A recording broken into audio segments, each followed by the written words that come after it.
Sveiks, nu skaties, kas mums te sanāk. Šī rozete, viņu vajadzētu kaut kā vai nu pārcelt, vai nu kaut ko ar viņu vajag izdarīt. Šīs rozetes der, ko es varu mazliet pa pāris milimetriem tā kā šo te daļu paņemt, pabīdīt. Šos tā būs divas, tā kā varētu pabīdīt, bet teorētiski viņas varētu arī atstāt. Viņi tur tā baigi smuki ieiet iekšā. Šī rinda ir maināmie plaukti.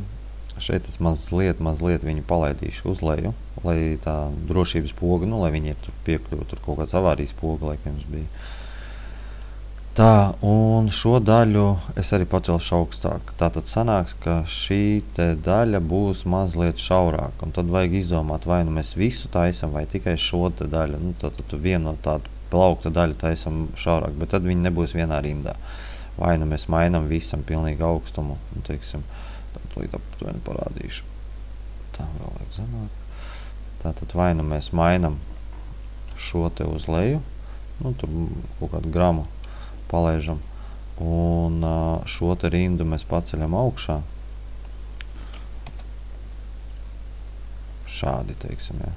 Paceļam augšā, lai viņš ieiet iekšā. Bet tad, jā, tad šī te rinda būs, tā kā viņa būs šaurāka. Vai arī otrs variants, ka pārtaisam tās rozetes. Šeit, teiksim, ir bīstami, tur daži milimetri tikai paliek vien pāri. Tad mūsu gadījumā tur kaut kādi 4 milimetri paliek. Teorētiski viņu varētu ieiet iekšā, varbūt varētu ieiet iekšā, bet ņemot vērā, ka šis stūris ir stipri uz augšu, varētu arī neieiet.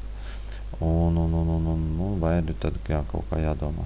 Šo mēs varam atstāt uz riska zonas, bet šis tad būtu jāmaina. Šeit jāpārtaisa tur tie slēdži, kaut kā jāpalaiž zemāk. Šeit es saprotu, problēma nav. Tur vienkārši to rozeti var vienkārši demontēt, un tie vāciņi ir, kas tur, kurus var uzlikt virsū. Pārējie tad arī iekšā.